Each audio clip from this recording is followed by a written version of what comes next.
everyone, and welcome to DynamicsCon. My name is Kristen Hosman, and I'm president over at Mount Evans Consulting in Denver, Colorado. Thank you so much, DynamicsCon, for hosting this event, and thank you for the community members voting my session in today. Today, I'm going to talk about implementing Dynamics 365 Business Central and also throw in some best practices along the way. Let's get started first by introducing myself. My name is Kristen Hosman, and I also sit on the advisory committee for Dynamics User Group, also known as DUG.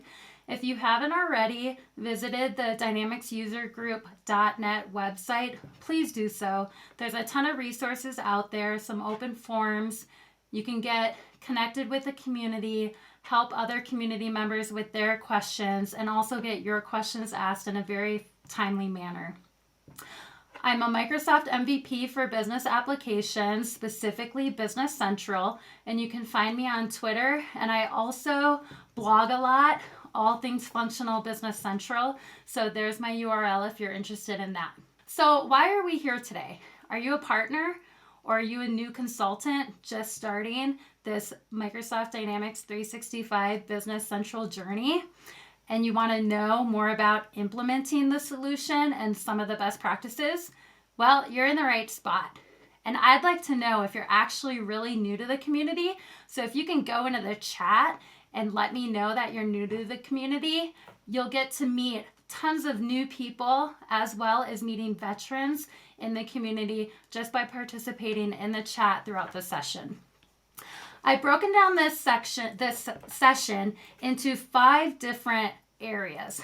The first one being the statement of work, second one, discovery, third one, configuration, fourth, training and testing, and the fifth one, go live. So throughout this presentation, we are going to be going into each one of these phases, digging in to what they actually mean, and I'll show you a couple demos on how I think you can utilize some of the out-of-the-box tools to make your implementation quicker and easier. So the first phase is a statement of work, and this is where your sales team is engaged with your prospect, and they're talking about implementing Business Central for their company. They're specifically asking about any requirements or specific processes to determine whether or not Business Central is going to be a right fit for that client. They're also going to be figuring out if any ISV solutions need to be implemented or if any development needs to be done for customizations. The statement of work is going to be put together, and it's going to tell the story of the implementation. This is going to help the project team know exactly what the client is looking for. It's also going to include any pricing for the client and could accompany a master service agreement, also known as an MSA. Once the statement of work is signed off on by the client, the partner or yourself, if you're an independent consultant, you are also going to sign off on this document.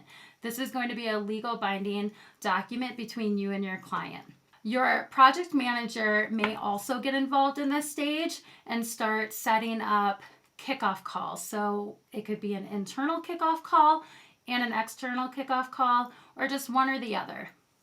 The project manager is probably also going to start a project plan at this point based on what is written into the statement of work.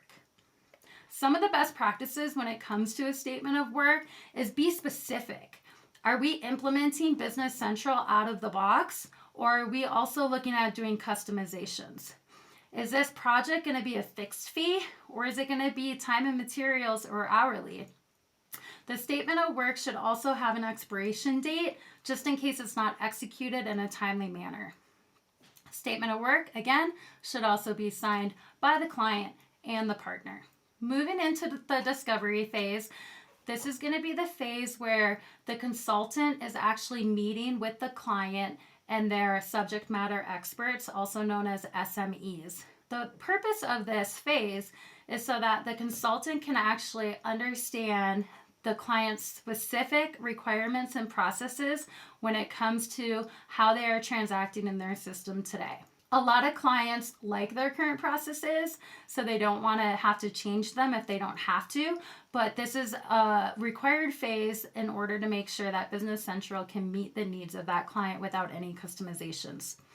For example, here we have a scenario of a purchase order processing, right? So POP. Client creates a purchase order, gets it sent to the vendor, receives the goods into the system, and then accounts payable matches the invoice to the received goods and then pays the vendor. This is a very high level process within the system, but it's not really telling me a lot of the requirements. So as a consultant, some of the questions that I'm going to be asking the client when we're talking about this topic is, how do you send your purchase orders to your vendors? Is it by email? Is it by fax? Do you send it as a Word document or a PDF document? How are you receiving the goods? Do you use a handheld? Do you have one computer that everybody receives into? Do you receive it into a staging area and then transfer it to a bin? Or do you simply just receive it into a bin and move the product there? When it comes to accounts payable, do you want to be able to attach a vendor invoice into Business Central when you enter that purchase invoice? Okay, if you do you want it saved to your OneDrive or do you want it saved to a SharePoint? How do you pay your vendors? Is it by check, electronic payments, or by credit card? These are all questions that you need answers to in discovery so that you know as a consultant how to configure the system and how to test it to make sure that it's working properly before you even train your client. There's 2 documents during the discovery phase that are going to be very, very important. And the first one is a functional design document, also known as an FDD. And that's the document where the consultant is actually going to document the configuration and setup of the system. It could include information pertaining to the client's requirements, maybe how those requirements are going to be met, how the master data is going to look, how the posting groups are going to look, if they have multi-currency, sales tax, and so forth.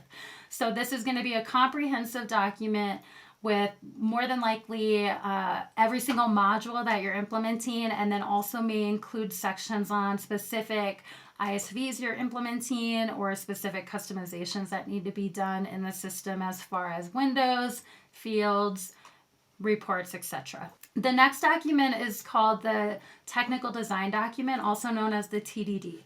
This is the document where the consultant is actually putting out the requirements of a client that needs a customization. So for example, if the client needs something built in the system that the functionality doesn't already exist, the consultant is going to document out their processes, requirements, how it should act and feel, maybe how it should look, different things like that.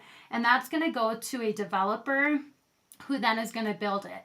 Now, both of these documents are really important to have the client review with you as well, and then have them sign off on it as well. So by having the client sign off on these documents, they're agreeing that you as the consultant, you're thinking the same, you're on the same plane, right? The consultant understands the requirements, understands the processes of the client, and the system is going to be built so that they're going to be able to use it at go live. Discovery best practices. So there's a couple tools within the system, but one of my favorite ones is the configuration questionnaire. I'll jump over into Business Central in a moment and actually show you that tool. As I mentioned earlier, the client is going to sign off on those design documents. That's just going to solidify that you're on the same page. At this point, there is going to be a project plan as well completed during this phase where it's going to outline all the dates throughout the project and when things are due by either the consultant or by the client. So by the client actually signing off on a project plan, they're agreeing to this timeline. They're agreeing to make sure that they get you things in a timely manner. And at this point, they also know when their projected go live is based on that project plan. Your project manager is also going to schedule any status calls at this phase as well. I do highly recommend weekly status calls. You don't want to have bi-weekly calls or even longer because there may be questions that arise. you need to get answers to in a timely manner to make sure that the project actually stays on track. So let's jump over to Business Central and let's look at one of these configuration questionnaires, because this is actually a really cool tool that I just found not too long ago, and I started using for my implementations. So I already have it bookmarked here on my homepage. I'm going to go ahead and click on configuration questionnaire. And you can see right off the bat that I have a couple different sections here laid out. I have a company section, a finance section, and then payment method section. Now, what is really cool about this is that you can actually break it out by different modules or by different user roles within the system. So maybe you have inventory personnel versus like accounting personnel. You have different buckets, right? So I'm just going to go ahead and click on company and go into this question area section. So you can have as many question areas as you want. So for example, for company, I just really have the company information window. Once I drill into here, you can see here that I can visually see every single field that's within that table, that company information table, which is really cool. Because what it allows me to do is it allows me to see in this field value what is currently in the system versus how the customer responds. So if you're the client and I'm in a discovery and I say, what is your legal name? What do you want printed on reports from the system? And you come back and say, DynamicsCon rocks. Well, I'm going to put DynamicsCon rocks right in here. And then the next thing I'm going to do at this point is I'm going to say, don't forget to like and subscribe to the YouTube channel if you're watching on YouTube. And if you're here watching this, give me a shout out in the chat. All right, let's continue. So I'm going to go through and ask these questions, and I'm going to put the answers right within this questionnaire. What this is going to allow me to do is configure the system as I'm doing discovery with the client. So I'm really killing two birds with one stone. Once I have all my questions answered that I need answered, I can simply come up here and say apply answers. And what that's going to do is it's actually going to update that in the system. So if I come into this company information window now, I'm actually going to see everything that I just applied is now in this window, which is super handy because again, I'm configuring the system as I'm actually doing the discovery. The other really nice thing about using the configuration questionnaire is that I can actually export these areas and these configuration questionnaires from one company to another. So if I'm a partner and I'm trying to be really efficient with my implementations, I can actually set up a template that can be used for multiple implementations.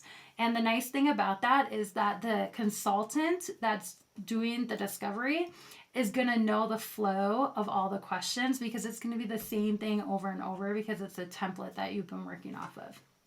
So utilizing that configuration questionnaire, one of the best tools out there for Microsoft. Jumping right along, the next phase here is the configuration build. Well, if you use the configuration questionnaire, you're already partly done with the build, maybe, right? Because this area also is more than likely when you're going to be importing in master records, GL historical data, and different things like that. So being able to utilize the tools within the system are going to be very beneficial for you along the way. Some of the best practices here is going to be setting the company up right within the production environment, set up one company, configure it, put your master records in there, use that same company to actually train and test the client on later. Why? Well, it's going to save you a lot of time in the end, and we'll talk about that in a little bit. So make sure during the configuration and build phase that your developer is actually doing their development and testing in the sandbox. We want the developer to do 100% of that development and testing in the sandbox prior to that actually being installed into the production environment. Don't let your client into that production company until testing or training time. You don't want a customer coming into the system, playing around, mess something up, or post something, and then it's just messing up your production company, right? So make sure you have proper security from the get-go to make sure that people who aren't supposed to be in there aren't in there. And then the third thing is use the tools in the system, right? So we've already talked about the configuration questionnaire. We have the configuration packages, edit in Excel, and copy paste that we can use. And since this session is geared towards a new consultant, we're actually going to cover some of those right now. So let's jump back in to Business Central. And the first thing I'm going to show you is the configuration packages. Now, again, I have those bookmarked on my homepage, so I'm just going to go ahead and click on that. Out of the box, Microsoft does ship a configuration package with the software. It's this one right here, the standard one. If I go ahead and open that, we're going to see that it includes a lot of tables that maybe we just don't need for configuration, right? So I don't typically use this one just because it's too much. Typically what I'll do is I will set up a new package or import in a template one that I've already created that I reuse every single implementation. But I will include the tables that are most important to that client. So for example, for the implementation we're looking at today, we need a new chart of accounts, customers, vendors, company information, and some dimensions.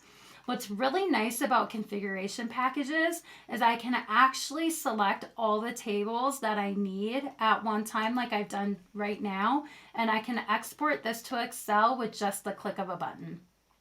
Once this is exported to Excel, I can go ahead and send this to the client, and the client can actually copy and paste all of their information in here. As a consultant, you definitely don't want to be responsible for your client's data as far as the integrity of it, right? Like you want to make sure you don't change anything or put something in the wrong field, something like that, right? So by putting this in their hands, they are now becoming responsible for their own data, right? So for example, this configuration package includes all the information that's already in the system right now, right today, right? So when you go to set up a new Business Central environment, or not environment, company, it asks you, do you want to include no data, blank data, or do you want to include production setup data? In this scenario that I'm showing you today, I do have the production setup data included in this brand new BC company. And I do that for a couple of reasons, but the biggest reason is so that when I send these types of documents to the client, they actually have a visualization of what the data should look like in the system. They can easily just copy and paste right over this, their data, and they don't get confused about what the field means and what needs to go in there. The one thing that you want to remember about configuration packages is that they're super easy to use, but they're super dangerous as well. So for example, you don't want to manipulate anything in the first 3 rows, and you don't want to change the names of any of the tabs. You also can't add columns, remove columns, or move columns around in a configuration package once it's exported to Excel like this. So if you have to do any modifications to this, move anything around, you have to go back into Business Central configuration package, make those changes, and then export it again. So that's another reason why I like to have these templates set up, because I've worked on them for years and I've tweaked them every now and then, but they're always the same layout, and I'm very familiar with them as a consultant, which makes it easier for me to implement and easier for me to talk to the client about it, because it's just something that I'm familiar with.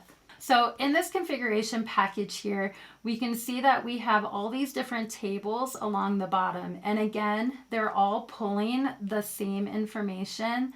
They're pulling the information right from Business Central as it is today. Your client is going to come in here and they're just going to copy and paste their data right into these configuration package templates, send them back to the consultant, and then the consultant more than likely is going to be the one to implement or install or import these into Business Central. So once these are imported into Business Central, then more than likely you're not going to touch configuration packages ever again. They're kind of just there for implementation purposes. Should not be used for importing data on a regular basis. That's the key thing right there. All right, the next tool to get data into the system is going to be Edit in Excel. So for example, we're bringing in vendors. I'm going to come to the vendor page and I'm going to go up to the share button and I'm going to click Edit in Excel. This is going to download an Excel file for me to open right on my computer. Once this is downloaded, it's going to ask me to install an add-in for Microsoft Dynamics 365. If you've already installed it previously, then you're not going to have to install it again. The file's always going to open up in protective view, so you are always going to see this yellow banner across the top, and you're going to have to enable editing every single time. Once it opens, it's going to connect you right to your database, right to your Business Central tenant, right? Now, because I had vendors open in Business Central and then I did Edit in Excel, it already knows that I'm trying to log into the system through the vendor table. Now, let's see if it'll let me sign in here. There we go. It looks like it's going to work. What's it doing right now is connecting. It is going to refresh here and show me the current data within the system. Now, unlike configuration packages, this tool allows me to publish right into Business Central right from Excel. So this is a very, very powerful tool. Now, the one thing I will say about Edit in Excel is that just like configuration packages, you can't just add columns, move things around, and delete columns without using the design feature. Okay, so if I go ahead and just start deleting things here, then I'm going to break that connection and it's not going to work properly for me. Okay, so if you need to modify the layout of this or move columns around, you can do that by coming down to the right here and clicking on Design. There is an edit, looks like a little pencil off to the right of the word table, and this is going to show you the available fields and selected fields. Anything that has a red pencil with a circle with the line through it, that's going to be a read-only field. I do highly recommend just removing those just to kind of get them out of this view because you can't edit them anyway.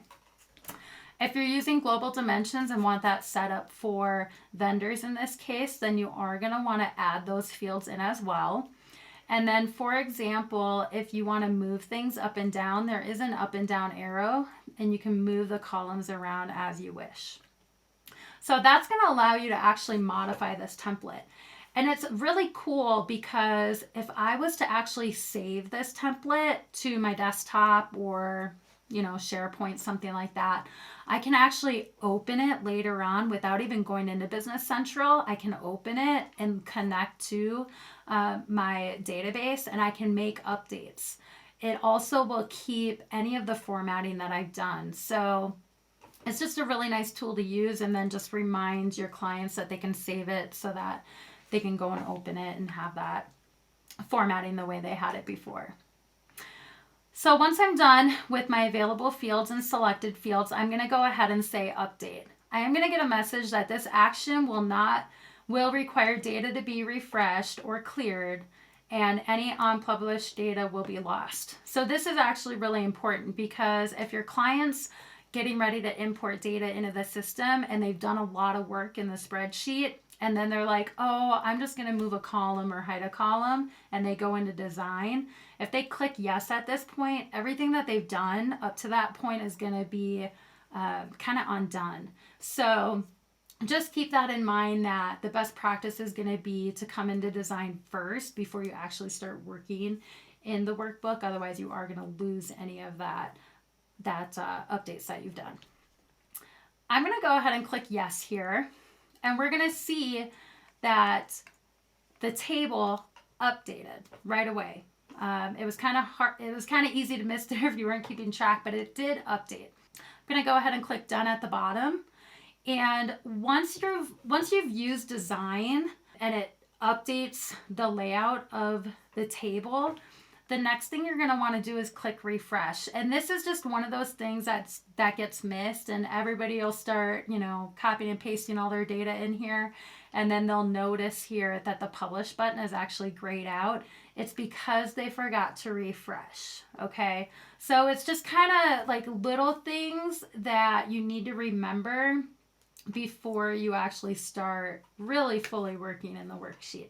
So we have that updated, and now I can just come in here and I can start putting in information, right? So if this is my vendor list and I copy and pasted everything that I need all the way across the board, and at this point I'm ready to publish, I can simply click publish. Okay, and it's going to be super quick to get this data from Excel into Business Central. So let's go ahead and jump over to Business Central. I'm just going to hit F5 on the keyboard, and it's going to ask me to sign in. And we're going to see here that all those new vendors that I published from Excel are now going to be in Business Central. All right, so you can see that all your vendors from Excel are in Business Central. And then the other really cool feature about Edit in Excel is that you can actually delete records too. So if you have a new user or you're not really familiar with Edit in Excel, if you come into Edit in Excel, let me refresh first. If you come into Edit in Excel and you actually delete rows out and then click Publish, it's actually going to delete that record from Business Central as well. Okay, so it is a very powerful tool, as is configuration packages. Just keep in mind that there is security around this window or the Edit in Excel functionality as well. So if someone's not supposed to be modifying vendors en masse or adding vendors, removing, then you might want to just remove access to Edit in Excel as well. Edit in Excel can be used for chart of accounts, vendors, customers, items, tons of things that I'm probably missing. So if I missed one of them, go ahead and put it in the chat so that we can let everyone else know what other areas in the system it can be used for. The last thing I'm going to show you is the copy and paste functionality. And I like to use this when I'm bringing in historical GL data. So typically what I'll do is I will utilize this as a training opportunity. So I'll figure out who within the organization is going to be a subject matter expert when it comes to, doing journal entries or at least validating the historical data. Okay.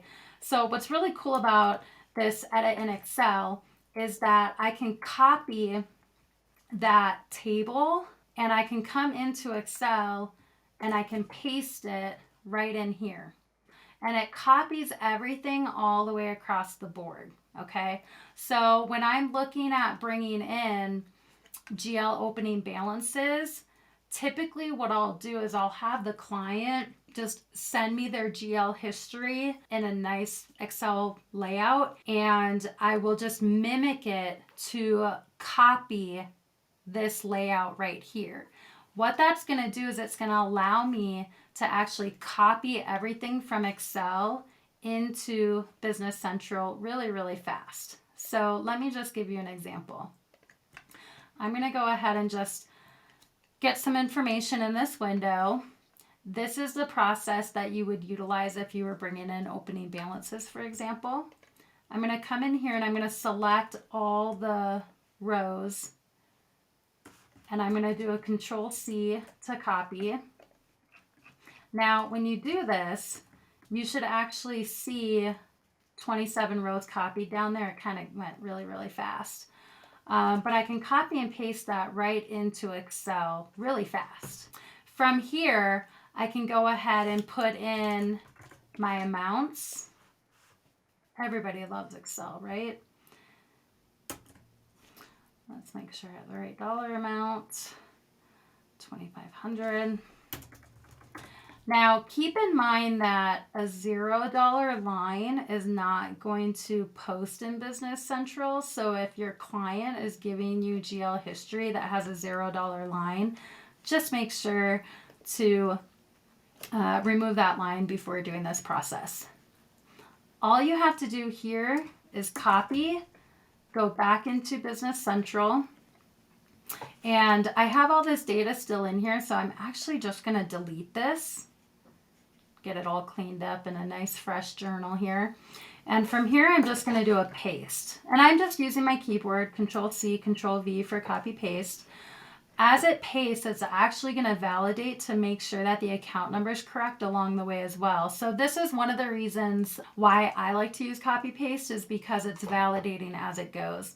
I can't tell you how many times we get a chart of accounts into Business Central from a client, and then they give me their GL history and it's got an account number in there that doesn't exist in Business Central. If that's happened to you, let me know in the chat. I know it's happened to me probably almost every single implementation that I've ever done. So it's just kind of something funny that I always talk about. But I do have this in here. Now you can see that the document number is blank. I didn't actually copy that down in Excel, but I could have. And I probably wanted to, so that the document number jived with everything, so that it nets 0 at the end. But you can see here from this scenario just how quick it is for me to actually copy paste to get data into the system for a configuration phase. All right. Let's go on to the next section, which is training, or also known as user acceptance testing phase. This is going to be the phase where the consultant is actually training the client's subject matter experts. Okay, so a couple best practices here is to make sure to schedule training when everybody is available. You definitely don't want to train a few people and then have them have to go train other subject matter experts right away, because it's almost like playing telephone. How many times have you said something one way, someone perceived it a certain way, and then went and told the other person, the wrong way? So make sure that everybody can attend. Make sure that your client has provided you with specific stories or scenarios on how they process their transactions. You want to make sure that the training is meaningful and that the things that you're showing them are going to be the things that they're going to hit the ground running with when they're doing their UAT and when they go live. Make sure to record all the training sessions, all of them, even the question and answers at the end. Give those copies to your client. Let them know that they're very, very important. They should hold them very dear to their heart. They should share them. They should back them up. And then make sure you back them up.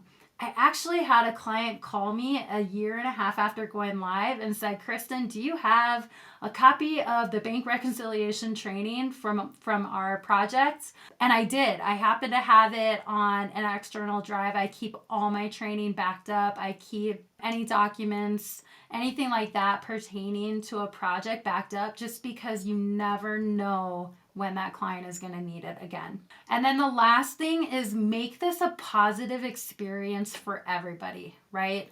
So what I mean by that is don't just sit and talk and show and not let them actually interact with the system and test things out. So one of the things that I do when I train is I like to do a show and tell, and then I like to make them do a show and tell. Well, what do I mean by that? I show them a few things, and then I make them do it themselves, and then I make them also show their screen and explain what they've done. This is a unique way to train because it actually, makes them more accountable to listen during training and makes that they're actually comprehending it correctly. I like to be very thorough with my training, and I always tell people the why, just in case, they question something or see something weird later on. They actually know more in depth, like why it could be that way and where to look and different things like that. So it's really important to have all of that recorded. Also with training, don't feel like you have to limit it to a specific amount of hours, right? So a lot of partners will allocate a specific number of hours to training.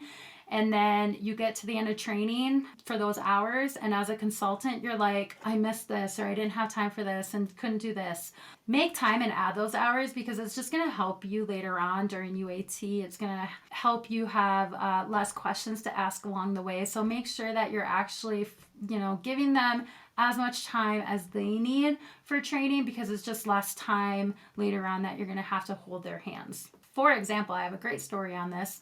I had a client do an implementation about 2 years ago and was very thorough with training. They did excellent UAT testing. They called me on a Monday. We were supposed to start their go live transition on that Monday, and they called me and they're like, Kristen, we're already live.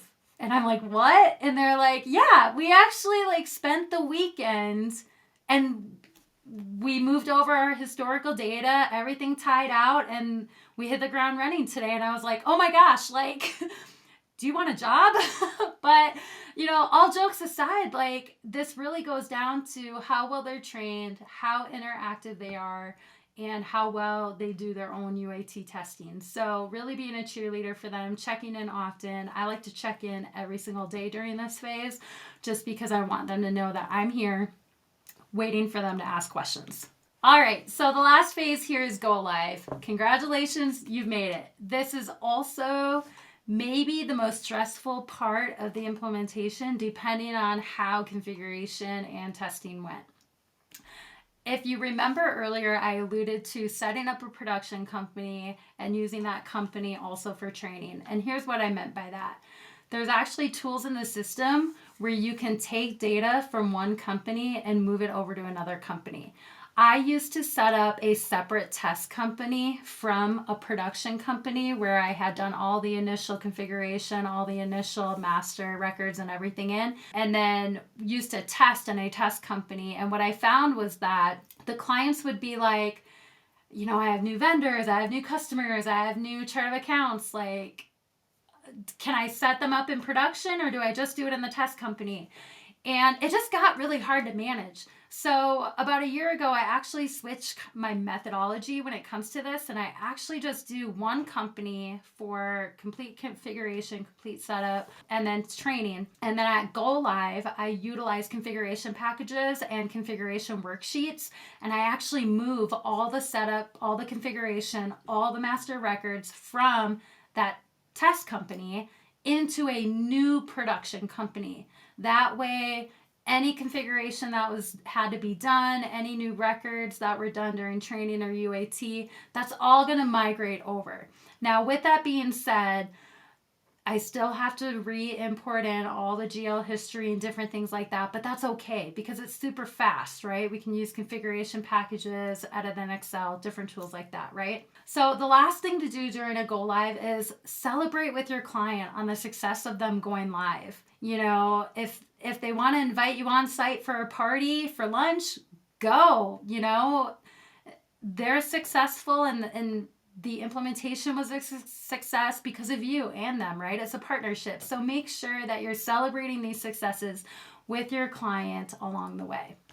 And the last thing here is you may not have the answers to everything, right? And maybe no one does, but there's a network out there worldwide that are so eager to help you. So tap into these additional resources, whether it's Doug or blogs, DynamicsCon Live, Microsoft Docs, different things like that. Utilize these tools to help you get over that finish line quicker, faster, easier, however. But thank you for listening in, and I am going to be live here in a few short moments to answer any of your guys' questions that you have. So if you have any questions, feel free to put those in the chat, and I would be happy to answer those. Thank you.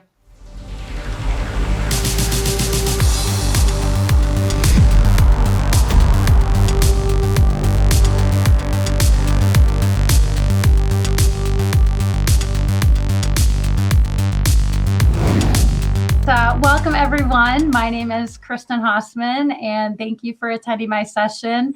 I am blown away by all the questions that have come into the chat. So hopefully my counterpart here, Crystal Bailey, has been keeping track of all the questions so that she can help facilitate this question and answer time that we have efficiently. And for those of you who don't know Crystal Bailey, she is new to the community, so please give her a warm welcome in the chat. But she started learning Business Central and how to implement Business Central herself just a few short months ago. So this is great for her to be my moderator for this question and answer section. So let's get started. Sounds great. Hi, guys. Lots of questions. Great presentation. So let's go ahead and jump into the questions. So the first one was, do you have any recommendations on the statement of work? Do you use Excel, a checklist, Word? What do you recommend? Well, me personally, I do use Word. Within Word, you can put little checkbox sections within there, maybe on modules or different things that they need to have implemented. But I think what it really comes down to is how your company operates and what works best for your company and your organization. But for me, Word. Word. Okay. Now, how do you deliver the statement of work prior to the discovery phase? That's a great question. And I've been thinking about that here because I saw that question come in early on. And, you know, in my career, the statement of work is always the first thing that is completed. That's something that is happening during the sales cycle. So typically, whoever's in sales engaging with the client is trying to get an idea of what modules need to be implemented, any ISVs, any customizations, things like that. And that's going to go into the statement of work, which is going to start that engagement or that project with that client. The statement of work is never going to be fully baked out. I mean, I don't think I've seen one statement of work that was fully baked out ever. I mean, if anybody in the chat has ever had a perfect statement of work, I would love to know. But that statement of work is just going to kick off the project, and then, you know, the discovery is coming next, and then any change orders that may arise for anything that was missed during that statement of work process is going to happen thereafter. Okay, lots of you guys talked a lot in the chat about configuration packages and Excel. One of the questions though was, how much training do they actually need in order to fill out the templates in the configuration package? That's a great question. And I saw Stephen Chinsky answered that as well, that for him, he does a whole training session on how to populate these. And I think that goes back to, you know, my methodology as well, is making sure that the client understands how to populate it. If they're copying and pasting, we want to make sure that there's no weird formulas within the copy paste and different things like that.